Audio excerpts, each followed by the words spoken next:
इन्होंने सबसे पहला जो ढोंग रचा था संगत में, वो लेटर आज भी हमारे पास में है, जो इन्होंने गुरुजी के नाम से निकाला था कि गुरुजी ने हाथ से लिख के भेजा जेल से। क्या ढोंग रचा इन्होंने कि बरवाला आश्रम के पास में 35 एकड़ या पता नहीं 60 एकड़ जमीन आश्रम के लिए लेनी है। गुरुजी का आदेश है, आश्रम के लिए जमीन लेनी है। और जब गुरुजी थे तो गुरुजी ने उसका बयाना कर दिया था, जबकि किया था बयाना मैनेजमेंट ने, गुरुजी ने कोई बयाना नहीं किया। यह बहुत बड़ा एक घटनाक्रम था जो पहले से ही आश्रम में चल रहा था।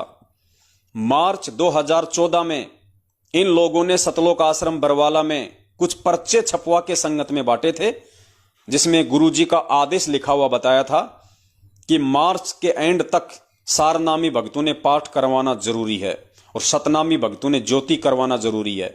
ये गुरुजी का सख्त आदेश है। जबकि परमात्मा कभी भी दान की भीख इस प्रकार से नहीं मांगते हैं, और ना पूज्य गुरुदेव जी ने अपने 27 वर्षों के आध्यात्मिक कैरियर में कभी किसी भगत को इस तरीके से ज्योति पाठ या दान के लिए फोर्स किया। परमात्मा तो कहते हैं कि मांगे सो ही बढ़वा कहिए, दर दर फिरे अज्ञानी, और जोगी जोग संपूर्ण जिसका वो मांग ना पीवे पानी। अरे जो संत होगा, जो भगत होगा, उसको तो पानी भी मांग के नहीं पीना पड़ेगा, आगे से आगे उसके भगत खड़े रहेंगे। तो कहते मांगने वाला तो बढ़वा होता है। बढ़वा, अब बढ़वा क्या होता है आप समझ लेना, व्यभिचार व्यक्ति, गंदा व्यक्ति। तो कहते मांगे सो ही बढ़वा कहिए, दर दर फिरे अज्ञानी। वो तो मूर्ख है, मंद बुद्धि है, बढ़वा है जो मांगता फिरता है अपने भक्तों से। तो ये क्रम इन लोगों ने सतलोक आश्रम बरवाला में पहले ही शुरू कर दिया था, क्योंकि इन्होंने वो जमीन वहां पे ले ली थी। 60 एकड़ जमीन का इन्होंने बयाना कर दिया था 5 करोड़ रुपए देके। टोटल 35 करोड़ में वो सौदा फिक्स हुआ था। जबकि गुरुदेव ने क्या कहा अपने सत्संग में, यह घटना कब की है, मार्च 2014 की। और अभी आपने गुरुदेव का सत्संग सुना, वो सत्संग कब का, 2003 या 4 का। 2014 से तकरीबन 10 साल पहले का सत्संग गुरुजी का, जो अभी दास आपको सुनाएगा। पहले आप वो सत्संग सुन लीजिए पुण्यात्माओं, उसके बाद में विचार करना कि क्या वो परम संत अपने आश्रम में रहते सहते जिस आश्रम में वो है, क्या उस एक आश्रम के अलावा अपने ही वचनों के खिलाफ क्या वो परम संत कहीं दूसरा आश्रम खोलने का आदेश देगा? क्या वो परम संत आज हिसार जेल से जगह जगह इन्होंने जो ये फर्जी आश्रम खोल दिए हैं, एक एक स्टेट में इन्होंने, एक एक जिले में, क्या वो परम संत अपने ही सत्संग के खिलाफ, अपने ही वचन को काटता हुआ आज फर्जी आश्रम खोलने का आदेश देगा? जो इन्होंने दिल्ली के मुंडका में खोल दिया, रोहतक के सिंहपुरा में खोल दिया, भिवानी में खोल दिया, जींद में खोल दिया, पता नहीं कहां नेपाल में बन रहा है, कोई उत्तर प्रदेश के शामली में बन रहा है, कुरुक्षेत्र में वो फर्जी आश्रम बन रहा है, पुरुषोत्तम सैनी जिसका संचालन कर रहा है। पुण्यात्माओं, अब ये सत्संग सुनना आप, और धैर्य के साथ में सुनना। वो तमाम आत्माएं सुने जो नाम दीक्षा ले चुकी हैं, जो ऑनलाइन नाम दीक्षा ले चुकी हैं, उनके लिए भी विशेष वीडियो है आगे, ऑनलाइन वालों के लिए भी, किस प्रकार से आप लोगों के साथ में मजाक किया गया है। तो सुनिए पहले पूज्य गुरुदेव जी का यह सत्संग, जिसमें परमात्मा कह रहे हैं कि यह भक्ति मारा गया कोई बालकों का काम नहीं है। ये संत हो गए जगह जगह, इनमें राग द्वेष भरा पड़ा है। एक संत का एक एक शहर में 25-25 आश्रम। गुरुदेव कह रहे हैं कि एक ही संत के, एक ही पंथ के, एक ही शहर में 25-25 आश्रम। ये संत हैं, ये बच्चों वाले काम कर रखे हैं इन लोगों ने। फिर गुरुदेव ने कहा कि संत होता है एक आश्रम बनावे, केवल एक आश्रम बनावे, उसी में प्यार से रहे, उसमें प्रेम से रहे। इन्होंने 25-25 आश्रम खोल लिए, 25-25 संचालन बन गए। आपस में राग द्वेष ईर्ष्या तो इनके अंदर भरा हुआ है। गुरुदेव कह रहे हैं उन संतों के लिए, और फिर गुरुदेव कहते हैं कि संत का क्या होता है, एक आश्रम हुआ है। और पुण्यात्माओं, अपने उस वचन को कायम रखते हुए, क्योंकि दास पहले कह चुका है कि संत वचन पलटे नहीं, पलट जाए ब्रह्मांड। पूज्य गुरुदेव जी पूर्ण परमेश्वर हैं, वो कभी दोगली बात नहीं करेंगे। सन 2004 या 5 का वो वीडियो है, और उस वचन अनुसार गुरुजी ने ना तो कभी पहले एक से अधिक आश्रम किए, और ना वो सत्संग करने के बाद गुरुदेव ने कभी एक से अधिक आश्रम खोले। सबसे पहले गुरुजी हमारी जींद में जो जो छोटी सी जो कुटिया थी जहां पे हमारे दादा गुरुदेव जी सत्संग करते थे, रहा करते थे, वहां गुरुजी ने सत्संग शुरू किए। जब वो कुटिया हाथ से निकल गई, जब गुरुदेव वहां पे सत्संग करना छोड़ दिया किसी भी कारणवश, तो गुरुदेव ने फिर छुडानी में सत्संग किए। छुडानी में गुरुदेव ने छोटी सी जगह ले ली, वहां पे गुरुदेव सत्संग करने लगे, ये सोचकर कि भाई यहां पे गरीबदास पंथ वाले आते हैं, अच्छी आत्माएं आती हैं, उनको समझाया जा सके। लेकिन छुडानी वालों को रास नहीं आया, गरीबदास जी के पंथ वालों को। तो गुरुदेव झगड़ा नहीं चाहते, परम संत कभी झगड़ा पसंद नहीं करता। गुरुदेव वहां से छोड़ के आ गए। फिर गुरुदेव ने करोथा में आश्रम खोला, और जब करोथा में भी काल एजेंटों की मिली भगत से जब करोथा कांड हो गया, उसके बाद गुरुजी सतलोक आश्रम बरवाला में आ गए, नया आश्रम बनाया। फिर गुरुजी सतलोक आश्रम बरवाला में सत्संग करने लगे, उसके अलावा कहीं कोई आश्रम नहीं खोला गुरुदेव ने, कहीं। उसके बाद गुरुजी आज जेल में चले गए। तो कहने का मतलब है, अपने वचन अनुसार पूज्य गुरुदेव जी ने जब भी सत्संग किए, जहां भी सत्संग किए, केवल एक ही आश्रम रखा, दूसरा आश्रम नहीं खोला गुरुजी ने, वरना उनका वचन फेल हो जाता, उनका सत्संग फेल हो जाता, गुरुजी दोगले साबित हो जाते। और जिस आश्रम में गुरुजी ने सत्संग किया, उस एक नामदान के अलावा गुरुजी ने कहीं कोई दूसरा नामदान नहीं खोला। जहां गुरुजी सत्संग करते थे, उसी आश्रम में पूज्य गुरुदेव जी नाम दीक्षा दिया करते थे। उसके अलावा दूसरी जगह कोई नाम दीक्षा नहीं दी जाती थी, ना देश में ना विदेश में। यह गुरुजी का रिकॉर्ड रहा है, क्योंकि गुरुजी अपने सत्संगों से बाहर कोई काम नहीं करते थे।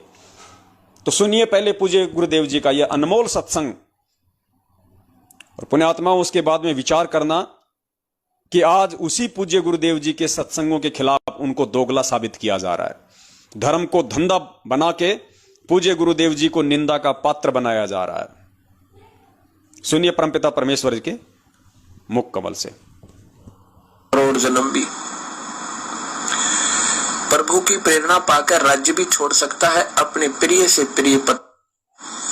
कबीर साहब कहते हैं, राज्य तजना सहज है, सहज त्रिया का ने, मान बढ़ाई ईर्षा दुर्लभ तजना ये। और ये नहीं तजी तो इतना मुक्त नहीं हो सकता करोड़ जन्म भी। प्रभु की प्रेरणा पाकर राज्य भी छोड़ सकता है, अपने प्रिय से प्रिय पत्नी को भी त्याग सकता है। फिर ये राग और द्वेष, मान बढ़ाई, ये नहीं छोड़ सकता। जब तक ये नहीं छूटेगी तब तक प्रभु नहीं मिल सकता। मान बढ़ाई से है दूर, आजिज के हैं सदा हजूर। हमने तो दास और कुत्ता बनकर रहना पड़ेगा प्रभु का। हमारी के प्रभुता, 2 दिन के मेहमान है, कल से शरीर छूट जाए अपना। या बच्चों की तरह संत लड़ रहे हैं एक ही शहर में, और 25-25 आश्रम एक ही शहर में 25-25 आश्रम बने हुए हैं एक ही पंथ के। तो बच्चों जैसी लड़ाई इनकी, तो ये संत काहे को एक आश्रम बनावे, उसमें प्यार से रहे, और फिर आम आदमी पर अच्छा व्यवहार उसका असर पड़े कि साधु ऐसे होते हैं। अब ये हमारे अंदर ही ऐसे राग द्वेष भरे पड़े हैं, तुम समाज को क्या दे सकते हैं। इस प्रकार हमने इन बातों को पुनः विचार करना पड़ेगा, और तभी हम प्रभु को पा सकते हैं। ये बच्चों वाली लड़ाई संत नहीं किया करते, ये हमने त्यागनी होगी, तभी हम प्रभु पा सकते हैं। तो पुण्यात्मा, ये अनमोल सत्संग है परमपिता परमेश्वर सतगुरु रामपाल जी महाराज जी का। और जो पुण्यकर्मी आत्मा होती है, जो समझदार आत्मा होती है, जो एक सुयोग्य भगत होता है अपने गुरुदेव का, उसके लिए तो ये प्रमाण अमृत है, अमृत। उसके बाद तो उसके मन में सौपन में भी गुंजाइश नहीं रह जाती कि सतलोक आश्रम मैनेजमेंट हरियाणा काल का दूत नहीं है। ये परम संत कभी भी अपने सत्संगों के विपरीत कोई क्रिया नहीं करेगा। जब स्पष्ट कर दिया गुरुजी ने कि इन संतों की लड़ाई देखो, एक ही पंथ के, एक ही संत के, एक शहर में 25-25 आश्रम, ये बालकों जैसे काम कर रखे इन लोगों ने। और कितने प्यार से गुरुजी ने बताया कि संत का काम होता है एक आश्रम रखे, प्यार प्रेम ते रहे, ताकि दूसरों पे भी अच्छा असर पड़े, उनका प्रभाव पड़े। लेकिन इन्होंने तो ये बच्चों वाली ये लड़ाई छेड़ रखी है, राग द्वेष। तो पुण्यात्माओं, सोचिए आज पूज्य गुरुदेव जी कैसे हिसार जेल जाने के बाद इनको नाम दीक्षा का आदेश दे सकते हैं, जिस परम संत ने सन 1994 से 2014 तक जो खोल सकते थे जगह जगह नामदान केंद्र, जो आदेश दे सकते थे जगह जगह नामदान केंद्र खोलने के, वो सैकड़ों नाम दीक्षा केंद्र खोल सकते थे अपने रहते सहते, लेकिन अपने सत्संगों के खिलाफ वो कोई कर्म नहीं करते। तो सोचिए आज उनके जेल जाने के बाद में जो 600-700 की संख्या में इन्होंने देश विदेश में धर्म को धंधा बना के भोली आत्माओं को गुरुजी का आदेश बता के गुमराह करके जो अपना धार्मिक धंधा सेट कर लिया है, अरबों खरबों में भगत समाज को लूट चुके हैं, आम की तरह उनको चूस के फेंक दिया है, ये किसका आदेश हो सकता है? क्या गुरुजी अपने वचन को काट के इनको आदेश देंगे? जिस परम संत ने अपने रहते सहते एक आश्रम के अलावा कोई दूसरा आश्रम नहीं बनाया, क्या वो बना नहीं सकते थे? क्या उनके पास में पैसे की कमी थी? लेकिन गुरुदेव ने नहीं बनाया कोई दूसरा आश्रम, क्योंकि गुरुदेव पहले ही कह चुके थे नकली संतों के विषय में कि वो संत नहीं होते, वो तो बच्चों जैसी बातें हो गई, जो एक ही संत एक ही पंथ उनका और उसके 25-25 आश्रम खोल रखे हैं। राग द्वेष ईर्ष्या उनके अंदर भरी हुई है। क्या समाज को शिक्षा देंगे? वो क्या उदाहरण पेश करेंगे? तो एक आश्रम हो, बड़े प्यार प्रेम से रहें, समाज पे भी असर पड़े। इसीलिए गुरुदेव ने कभी भी 27 वर्षों में ना कोई दूसरा नामदान केंद्र खोला, ना किसी को नाम दीक्षा देने का आदेश दिया, ना कोई दूसरा आश्रम खोला। तो मार्च 2014 से ही, क्योंकि नवंबर में कांड हुआ था, उससे 5-6 महीने पहले ही इन घटिया लोगों ने, मैनेजमेंट वालों ने संगत में पर्चे बांट बांट के अंदर आश्रम में, और गुरुजी का आदेश बता बता के ये कह दिया था कि मार्च एंड तक गुरुजी का आदेश है, एक एक पाठ करवाना जरूरी है, क्योंकि इन्होंने वो जमीन वहां पे खरीद रखी थी गुरुजी के आदेश के विपरीत। 5 करोड़ रुपया इन्होंने एग्रीमेंट का दे रखा था, इनको 28 करोड़ रुपए और देने थे। तो 28 करोड़ रुपया आए कहां से? इसलिए गुरुजी का फर्जी आदेश बता बता के संगत को इन्होंने आश्रम में ही लूटना शुरू कर दिया था। अब कोई ये कहे भाई गुरुजी के रहते सहते कैसे लूटना शुरू कर दिया? जिस प्रकार गुरुजी के आश्रम में रहते सहते इन्होंने भक्तों को कमांडो बना दिया, गुरुजी का ही आदेश बता के भक्तों को काले कपड़े पहना दिए, गुरुजी का ही आदेश बता के भक्तों को मरने मारने के लिए आश्रम के बाहर बैठा दिया और वहां बरवाला कांड करवा दिया, क्योंकि ये गुरु को मानुष मानते थे। गुरु मानुष कर जानते वो नर कहिए अंध, ओवे दुखी संसार में फिर आगे काल के फंद। ये आदरणीय गरीबदास जी महाराज जी की वाणी है, इसीलिए ये वाणी बोली गई है, वरना इस वाणी को बोलने का कोई मतलब ही नहीं था। लेकिन परमेश्वर को पता था कि गुरु मानुष कर जानते। अब गुरु को मानुष कौन मानेगा? जिसका कोई गुरु होगा। और वाणी बोली गई हम भक्तों के लिए। तो यहां संत रामपाल जी महाराज जी और हमारे बीच की बात हो रही है कि गुरु मानुष कर जानते वो नर कहिए अंध, अर्थात नाम दीक्षा लेने के बाद भी उस कलयुग की पिछली पीढ़ी में कुछ काल प्रेरित लोग जो भगत बनने की नौटंकी करेंगे, दिखावा करेंगे, ड्रामा करेंगे, वो उस संत को, उस गुरु को केवल अपने जैसा मानुष ही मानेंगे। तो कहते हैं गुरु मानुष कर जानते वो नर कहिए अंध, वो अंधे मूर्ख हैं, ज्ञानहीन हैं, ओए दुखी संसार में, वो दुनिया में भी दुखी रहेंगे। आज ये दुखी हैं, आज इनके पास में अरबों खरबों की प्रॉपर्टी है भगत समाज के से लूटी हुई, उसके बाद भी ये हराम के टूक तोड़ने पे मजबूर हैं। ये कुत्ते की तरह भगोड़े बन के घूमने पे मजबूर हैं। ये खुल के किसी थड़ी पे बैठ के चाय नहीं पी सकते हरियाणा में। इनको भय है, इनको डर है पुलिस का, पकड़े जाने का। आज भी ये कुत्ते वाला जीवन जी रहे हैं। बेचारी भोली संगत के टुकड़ों पे ये पल रहे हैं। ये कोई काम धंधा नहीं करते, कुछ नहीं है इनके पास में, सिर्फ सिवाय संगत के दान के रुपयों पे टुकड़े तोड़ना, ऐसो आराम करना, अय्यासी वाली जिंदगी जीना। तो ओए दुखी संसार में ये आज भी दुखी हैं, इतना पैसा होने के बाद भी दुखी हैं।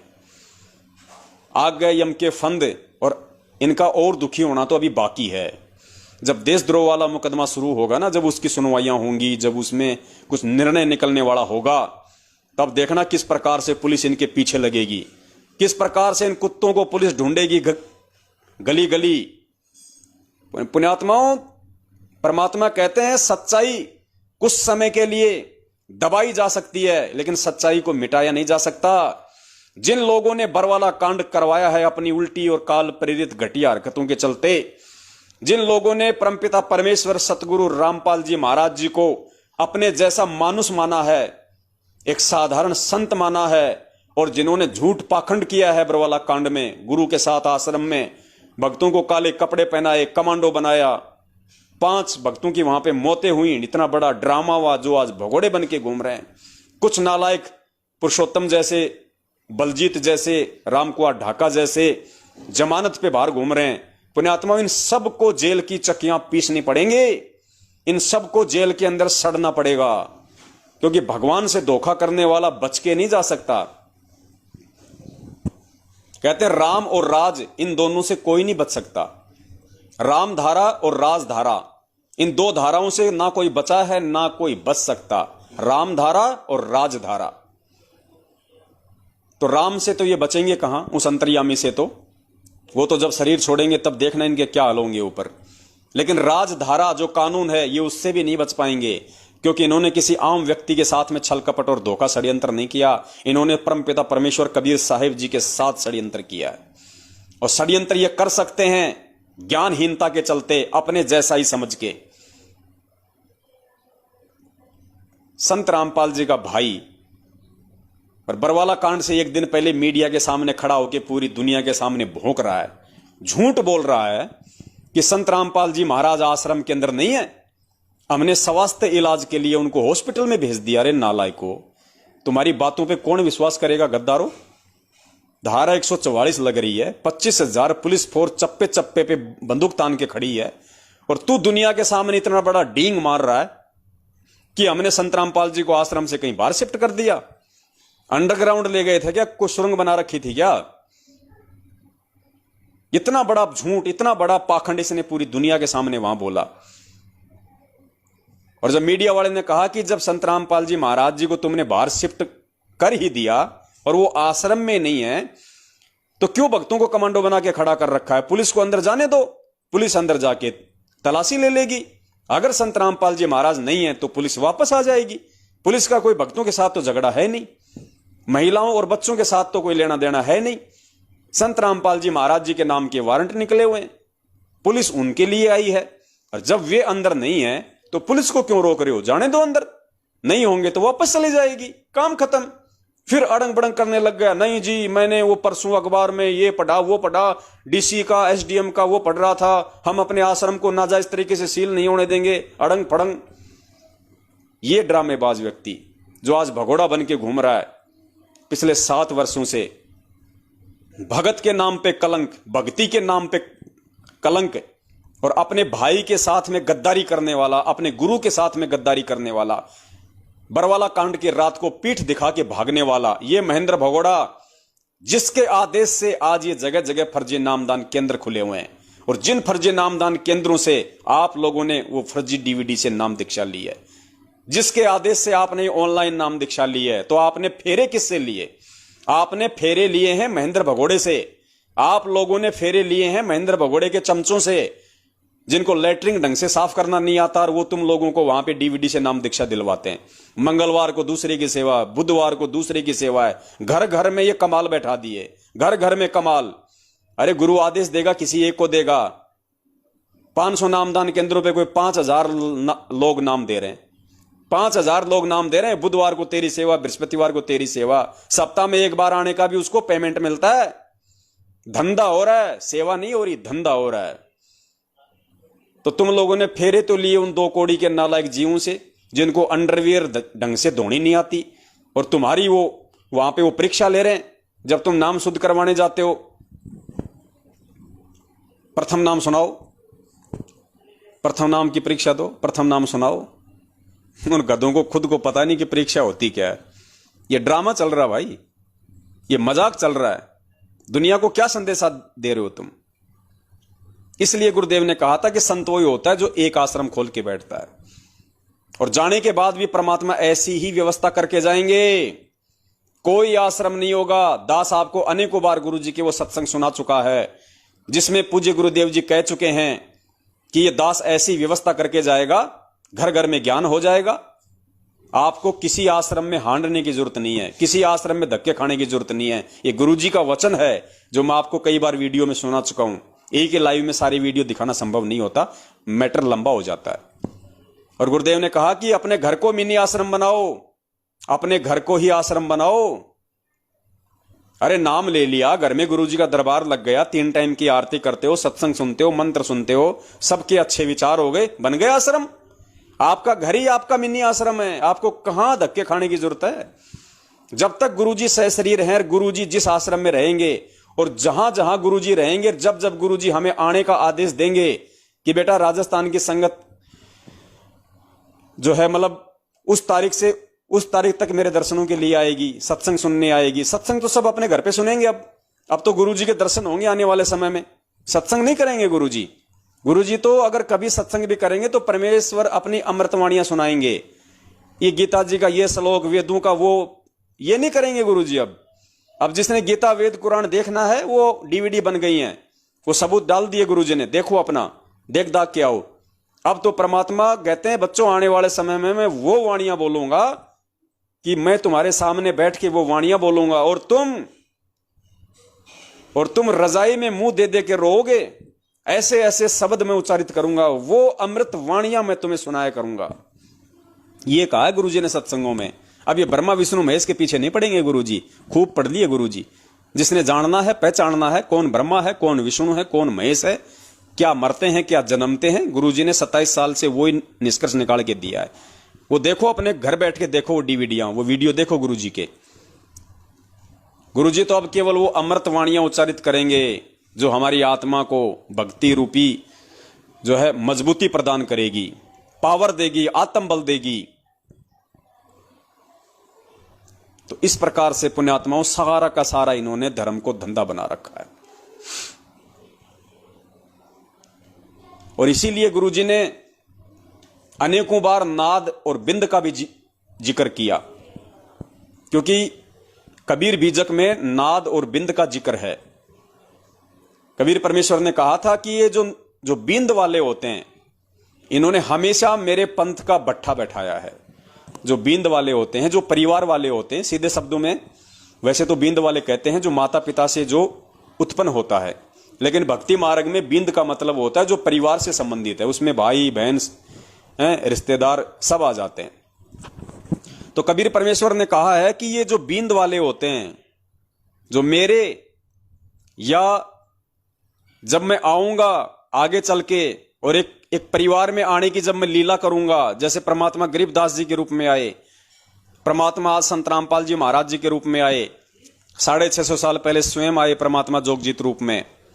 तो जोगजीत रूप में जो परमात्मा का बिंद का था, बिंद का मतलब उनसे पैदा नहीं, जो उनके परिवार का एक हिस्सा था, जिन्होंने उस कमाल को मुर्दे से जिंदा किया था, अपने बच्चे की तरह पाला था, वो कमाल काल का एजेंट साबित हुआ।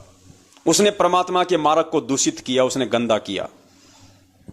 फिर परमात्मा ने धर्मदास जी के माध्यम से मार्ग को चलाना चाहा, तो काल ने धर्मदास जी के पुत्र नारायण दास के रूप में, गुरुजी ने बताया कि वो मृत्यु अंध नाम का काल का दूत था। मृत्यु अंध नाम का काल ने पहले ही भेज रखा था धर्मदास जी के घर में, उसको पता था। तो उसने मार्ग को दूषित किया। उसके बाद गरीबदास जी महाराज जी, उनके परिवार वालों ने उनकी बात नहीं मानी। उसके बाद आज संत रामपाल जी महाराज जी, खुद उनका भाई काल का दूत बन के पैदा हो गया। रंभ है या कुरंभ है, जय है या विजय है, कौन सा दूत है चारों में से? आज ये खुद कितनी बड़ी गंदगी इस मार्ग में फैला चुका अपनी। खुद काल भगवान की तरह गुप्त रहता है, अपने बाप की तरह। ये खुद काल भगवान की तरह गुप्त रह रहा है, भगोड़ा बन के छुप रहा है। और ब्रह्मा विष्णु महेश की तरह इसने अपने कोऑर्डिनेटरों को आगे खड़ा कर रखा है। और कोऑर्डिनेटरों ने देवी देवताओं की तरह, उस ब्रह्मा विष्णु महेश ने जैसे देवी देवताओं की ड्यूटी लगा रखी है 33 करोड़ की, वैसे ही एक ब्रह्मा विष्णु महेश रूपी इन कोऑर्डिनेटरों ने जगह जगह ये नामदान केंद्र खुलवा दिए, ये देवी देवता बैठा दिए हमारे सिर पे। तो पूरा का पूरा मैनेजमेंट वही है जो काल भगवान का है, वो ही नीचे सेट कर दिया उसने। तो पुण्यात्मा बहुत ज्यादा सोच समझ के सुनो ये परमात्मा की वाणी, जो किसी भाई ने अपने शब्दों में गाई हुई है, और इसका निष्कर्ष निकालना, इसमें यही समझा रखा है कि जो बींद वाले होते हैं, जो उस परमात्मा के जो परिवार वाले होते हैं, उनके जो बेटा बेटी रिश्तेदार भाई बंधु होते हैं, वो सदा ही इस मार्ग को गंदा करते हैं। इस मार्ग का उन्होंने सदा ही उन्होंने भट्ठा बैठाया है। उन लोगों से आपने कितनी सावधानी रखनी चाहिए कि किनसे? बींद वालों से। और दूसरे प्रकार के होते हैं नाद वाले। नाद यानी वचन के पुत्र, जैसे आप और हम, जितनी भी संगत है वो परमेश्वर के वचन के पुत्र हैं, जिनको नाद पुत्र कहा जाता है। तो दो होते हैं, एक बींद और एक नाद। बींद गुरुजी के परिवार वाले और नाद संगत वाले। तो इस वीडियो में कितनी गहराई से समझाया गया है उन वाणियों को अपने शब्दों में खोल के, कि बींद वालों ने सदा इस मार्ग का भट्ठा बैठाया है। और बींद वाले यदि समय रहते उन नाद वालों के पास में नहीं आए, उन नाद वालों के संपर्क में नहीं आए, जैसा वो नाद वाले उनको समझा रहे थे उस हिसाब से यदि वो नहीं चले, तो बिंद वालों को भी काल भगवान के उसमें जाना पड़ेगा और कोई बचाव नहीं है धरती पे। और फिर आगे चल के इसी वाणी में जो नाद वाले हैं, जो आप और हम हैं, उनके लिए भी परमात्मा ने सख्त हिदायत दी है कि नाद पुत्रों ने, नाद वालों ने अगर कोई पक्षपात किया, नाद वालों ने यदि कोई पक्षपात किया किसी भी प्रकार से, जैसे वो बिंद वाले करेंगे, नाद वालों में भी यदि कोई मान बढ़ाई, अहंकार आया, तो वो भी काल की जाल में फंसेंगे। इसलिए पुण्यात्माओं, हमने पक्षपात नहीं करना। पिछले लाइव का वीडियो परमात्मा ने इसीलिए बनवाया था कि किसी भी भगत को विशेष नहीं समझना। ये पवनदास भी दो कोड़ी का जीव है, परमात्मा का ही कुत्ता है। आप भी परमात्मा के कुत्ते हो, मैं भी परमात्मा का कुत्ता हूं। हम सब भगत हैं, हमारा मकसद केवल भक्ति करना है। अरे टीचर के जाने के बाद बच्चे तो आपस में सिलेबस पे डिस्कस करते ही हैं, तो वही तो डिस्कस चल रहा है साध संगति का। इससे तो हमें मजबूती मिलेगी। कोई त्रुटि होगी परमात्मा उसमें सुधार करवाएंगे, शंकाओं के समाधान होंगे। तो ये तो एक गोष्ठी हो रही है, साध संगति हो रही है, जो अति आवश्यक है, होनी थी। ये तो आज से पहले साध संगति नहीं थी, तभी तो धोखा खा गए। तो हम सब एक ही कैटेगरी के हैं, कोई सीनियर नहीं, कोई जूनियर नहीं, कोई छोटा नहीं, कोई बड़ा नहीं, कोई चमार नहीं, कोई ब्राह्मण नहीं। हम सब आत्मा है परमात्मा की, और उस मालिक के नजरों में हम उनके पैरों की जूती हैं। हम उनके पैरों की जूती हैं, हम मालिक के कुत्ते हैं, नौकर हैं उसके। इससे बढ़ के हमारे में से किसी की कोई औकात नहीं है। और यदि कोई जबरदस्ती किसी की कोई औकात समझेगा, वो काल के मुंह में जाएगा। ये वीडियो सुन लो परमात्मा का, जो शब्द हैं परमात्मा के, जिस भाई ने अपने शब्दों में इसको गाया हुआ है। चारों युग प्रमाण है भाई। क्या कह रहा है? चारों युग प्रमाण है भाई, पंथ नाद से ही चल जाई। यानी जो परमात्मा का जो पंथ होता है, चारों युगों का ये प्रमाण देख लो। बिंद वालों से नहीं चलता, परिवार वालों से नहीं चलता, वो तो गंदगी फैलाते हैं। वंशवाद और परिवारवाद तो सबसे बड़ी गंदगी होती है। तो यहां कह रहा है चारों युग प्रमाण है भाई, ये पंथ नाद से ही चल जाई। ये नाद पुत्रों से ही परमात्मा का ये पंथ चलता है। और आज भी ये परमात्मा जो सेवा देंगे आने वाले समय में, चाहे किसी भी प्रकार की सेवा हो, पुण्यात्माओं, जब गुरुदेव आएंगे तो नाद वालों पे ही दया बख्शेंगे। बिंद वालों पे भी दया कर सकते हैं, लेकिन उसी पे दया करेंगे जो वास्तव में भगत बन जाएगा, साध संगति से जुड़ के, गुरुदेव से अपनी तमाम घटिया हरकतों की क्षमा याचना करके और जेल भोग के। क्योंकि बरवाला कांड करवाया है, जेल तो जाना पड़ेगा, सजा तो भोगनी पड़ेगी। तेल लगा हुआ डंडा तैयार रखा, वो तो खाने पड़ेंगे भाई जी। तो कहते हैं चारों युग प्रमाण है भाई, पंथ नाद से ही चल जाई, वचन के पुत्रों से चलता है। चारों युग प्रमाण है भाई, पंथ नाद से ही हो जाई। निर्गुण हो या सगुण हो भाई, नाद बिना ना चले पंथाई। नाद पुत्र तो धर्म हमार, जीव मुक्ति का दिया अधिकार। ऐसे ही वंश 42 तारे, जब भी गिरेगा तभी उबारे। नाद वचन जो बिंद न माने, काल लगेगा उसे सताने। नाद वचन जो बिंद न माने, काल लगेगा उसे सताने। परमेश्वर की वाणी कह रही है, जो कबीर सागर में है, बीजक में है, कि जो बिंद वाले हैं वो अगर नाद वालों की बात नहीं मानेंगे तो काल उनको सताने लगेगा। तो पुण्यात्मा आज इनको सताई तो रहा है काल। इन बिंद वालों के चक्कर में आके संगत ने जो अपनी ऐसी तैसी करवाई है, जो ये घटिया राजनीति, आरक्षणबाजी, कुपात्रों को ज्योति पाठ और दान का पैसा, मनमाना आचरण, गुंडों की सीबीआई जांच, इशार की तारीखों पे जाके 20 गाड़ियां इन्होंने खुद ने खाई, 20 गाड़ियां इन्होंने अपने पूज्य गुरुदेव को दिलवाई लोगों से। मनमाना आचरण, कितने मरे इशार तारीखों पे जाते जाते। तो यहां परमात्मा कह रहे हैं कि बिंद वाले भी अगर नाद वालों की बात नहीं मानेंगे तो काल उनको सताने लगेगा। तो अभी देखना आगे कितना भयंकर समय आ रहा है, उसमें होगी इनकी अग्नि परीक्षा। नाद वचन जो बिंद न माने, काल लगेगा उसे सताने। अगर काल से बचना चाहे, नाद वंश संग प्रीति निभाए। परमात्मा कहते हैं अगर काल से बचना चाहे तो नाद पुत्र संग, नाद वचन संग प्रीत लगावे। अगर काल से बचना चाहे तो नाद वचन संग प्रीत लगाओ। प्रीत लगाने का मतलब है उनसे जुड़ो, जो परमेश्वर ने उनको सद्बुद्धि बख्शी है, जो ज्ञान की दया की है, उस साध संगति से जुड़ो, परमेश्वर की मर्यादाओं में रहो अगर बचना है तो। बिंद वालों को भी तभी उबारे, नाद वचन जो बिंद न माने, काल लगेगा उसे सताने।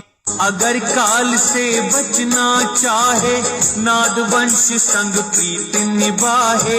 नाद वंश की छोड़ी जो आस, बिंद फंसे फिर यम की फांस। काल दूत छल कपट करेगा, निगुरे जीव देख खुश होगा।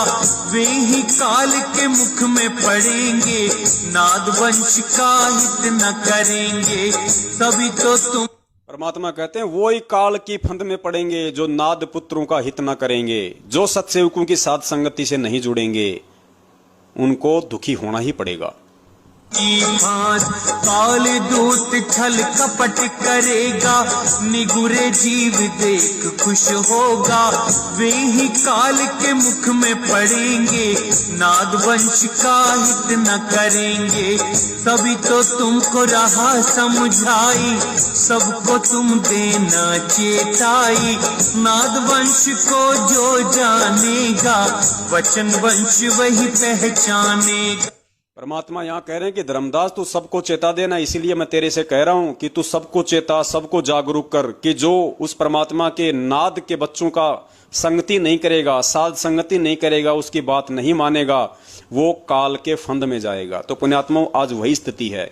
आज उस धर्मदास को आप समझ लो सत्सेवक, आज उस धर्मदास को सत्सेवक समझ लो। और कबीर परमात्मा संत रामपाल जी महाराज जी के रूप में आए हुए हैं और परमात्मा कह रहे हैं कि बच्चों, मेरे सत्सेवकों, मैं तुम्हें समझा रहा हूं, मैं तुम्हें कह रहा हूं कि तुम अपने भाई बहनों को समझाओ, उनको चेताओ, उनको बताओ।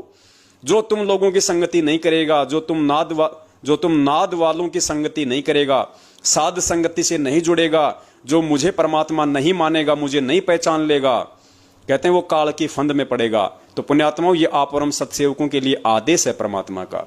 हमने विशेष तौर पे ये सेवा करनी चाहिए, भाई बहनों को समझाने का पूरा प्रयास करना चाहिए। देखो, सब नहीं समझते पुण्यात्माओं, सब नहीं समझेंगे, लेकिन जो परमेश्वर के हैं, जिनके लिए परमात्मा यहां आता है, वो समझ जाएंगे। और बस वही चाहिए परमात्मा को, हीरे मोतीलाल। बाकी भीड़ तो परमात्मा से हर समय जुड़ती है। 650 साल पहले भी 64 लाख जुड़े थे परमात्मा से, लेकिन परमात्मा के दो ही थे, अर्जुन और सर्जुन। 64 लाख में से 2 चुने परमात्मा ने, अर्जुन और सर्जुन को। तो आज कितने चुनेंगे देख लेना पुण्यात्माओं आप। आज मौका है कि हम परमात्मा के चुनाव क्षेत्र में आ जाएं। न करेंगे, तभी तो तुमको रहा समझाई, सबको तुम देना चेताई। नाद वंश को जो जानेगा, वचन वंश वही पहचानेगा। सत्य शब्द जो समझा होगा, यम आकर उसे ना रोकेगा।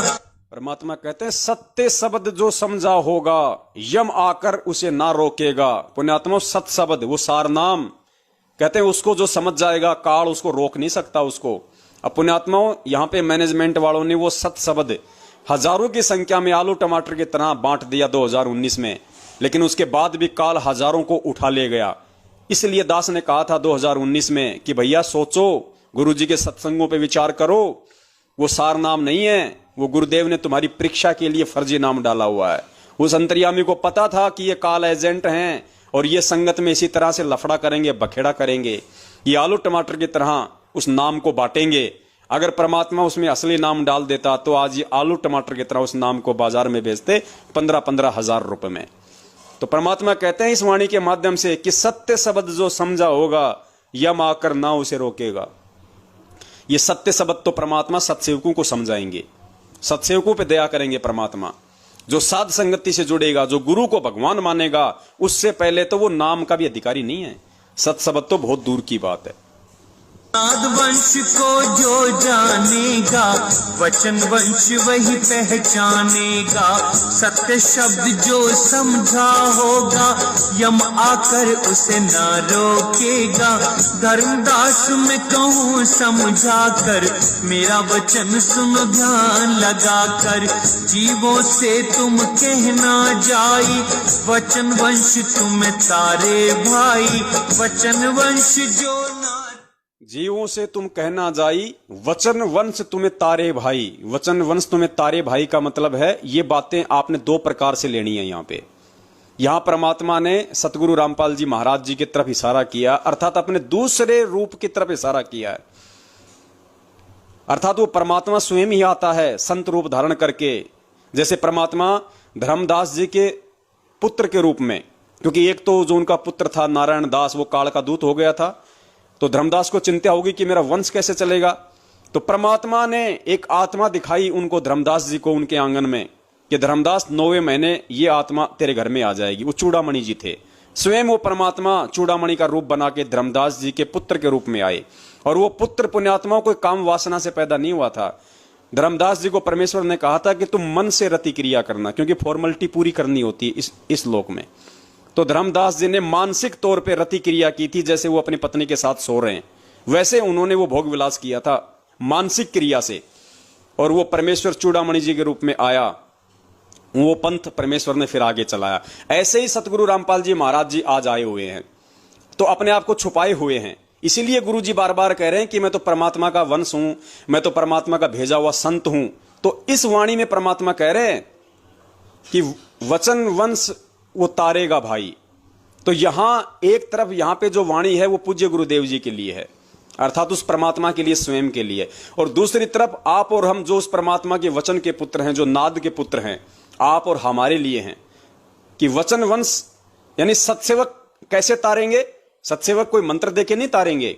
सत्सेवक साध संगति के माध्यम से, गुरुदेव के आशीर्वाद से, उनकी प्रेरणा से, जो साध संगति का जो कार्यक्रम जो ये चलना था, जो पूर्व निर्धारित था, परमेश्वर के मिशन का एक हिस्सा था, इस साध संगति से लोगों को जोड़ के उनको गुरुदेव के विषय में बताना था, समझाना था कि भाई गुरुजी ही परमात्मा है, गुरुजी ही भगवान है। इनको मां के गर्भ से आया हुआ मान के इनका जन्मदिन मत मनाओ, अपने कर्म मत फोड़ो, काल की फर्द में मत जाओ। ये कबीर परमात्मा है, अपने आप को छुपा के आया हुआ है, काल भगवान को धोखा देके आप और हमसे ज्ञान आधार से अपनी पहचान करवाने। और ये 8 सितंबर 1951 को ये प्रकट हुआ है भाई, जैसे गरीबदास जी महाराज जी प्रकट हुए थे। दुनिया की नजरों में तो उन्होंने मां के गर्भ से जन्म लिया था, लेकिन आध्यात्मिक दृष्टि से वो परमात्मा प्रकट हुआ था। तो साध संगति से लोग जुड़ेंगे, उनको मालूम पड़ेगा, गुरु जी को परमात्मा मानेंगे, मर्यादा निभाएंगे, कोई नियम नहीं तोड़ेंगे, और भक्ति और भगवान के प्रति इतने दृढ़ हो जाएंगे कि वो सत्य शब्द के अधिकारी हो जाएंगे। परमात्मा कब उनके अंदर अपनी पावर प्रवेश कर देगा, काल उनका बाल भी बाका नहीं कर सकता। रोकेगा धर्मदास में कहूँ समझा कर, मेरा वचन सुनो ध्यान लगा कर। जीवों से तुम कहना जाई, वचन वंश तुम्हें तारे भाई। वचन वंश जो नाद न छोड़े, सदा ही प्रीत नाद संग जोड़े। नाथ गोत जो पक्ष करेगा तो दुख में पड़ेगा। आप और हमारे लिए परमात्मा ने कितनी बड़ी हिदायत दी है कि नाद पक्ष जो पक्ष करेगा तो कष्ट में पड़ेगा। हम सत्सेवक यदि कोई पक्षपात करेंगे, यदि कोई मुझ पवन दास को विशेष समझेगा, मुझ पवन दास को कोई विशेष कोई दृष्टि से देखेगा, मैं पवन दास किसी के घर चला जाऊं, किसी को रास्ते में मिल जाऊं, तो मेरा विशेष आदर सत्कार करेगा। और एक आम भगत, चाहे वो मैनेजमेंट के साथ में क्यों ना जुड़ा हो, चाहे उसने संकल्प नाम दीक्षा ही क्यों ना ले रखी हो, वो कहीं मिल जाएगा तो उसको विशेष आदर नहीं देगा, सत्कार नहीं देगा। वो कहते हैं वो फिर हो गया पक्षपात। तुमने आत्माओं में भेदभाव कर दिया तो फिर वो काल की फांस में जाएगा। इसलिए पुण्यात्माओं, हम सब परमात्मा के कुत्ते हैं, हम एक ही कैटेगरी के हैं। हमने किसी भगत भाई में कोई भेदभाव नहीं देखना। मैनेजमेंट वाला यदि सच्चाई स्वीकार नहीं करता तो उसका कोई दिक्कत नहीं है। हमने वाद विवाद नहीं करना, लड़ाई झगड़ा नहीं करना, हमने समझाना अवश्य है। मानता है तो ठीक है, नहीं मानता तो छोड़ दो। हमने सर्व आत्माओं को एक ही दृष्टि से देखना है। आज जिन्होंने नाम दीक्षा नहीं ले रखी वो भी परमेश्वर के बच्चे हैं, उनके साथ भी हमने प्यार और प्रेम से ही पेश आना है। तो परमात्मा कहते हैं कि अगर नाद वाले भी अगर पक्षपात करेंगे तो फिर वो दुख उठाएंगे। सुनो, जाई वचन वंश तुम तारे भाई, वचन वंश जो नाद न छोड़े, सदा ही प्रीत नाद संग जोड़े। नाथ गोत जो पक्ष करेगा तो दुख में पड़ेगा। बहुत प्रकार से तुम समझाए, जो समझे वो दुख ना। बहुत प्रकार से तुम समझाएं, जो समझे वो दुख ना पाए। तो पुण्यात्माओं, आप और हम इस कलयुग के बिचली पीढ़ी वाले जीवों को समझाने के लिए परमात्मा ने कोई कमी नहीं छोड़ रखी। हर प्रकार के सबूत, ये प्रमाण परमात्मा ने साध संगति के माध्यम से प्रसारित करवा दिए हैं। आज कोई भी ये नहीं कह सकता कि जी मुझे सच्चाई का पता नहीं था, मुझे मैनेजमेंट का पता नहीं था। अब तुम वीडियो नहीं देखोगे, तुम नामखंड होने के डर से, अज्ञानता के चलते तुम अगर सच्चाई नहीं देखना चाहोगे तो फिर इसमें हम सत्सेवकों का भी क्या दोष है। मस्तक लाग रही मारे गुरु चरण की दूर, मस्तक ही मारे गुरु चरण की दूर, मस्तक जब ये धूल चढ़ी मस्तक पे, जब ये धूल धूलिता हो गई दूर, मारे गुरु चरण की दूर। इड़ा पिंगला इड़ा पिंगला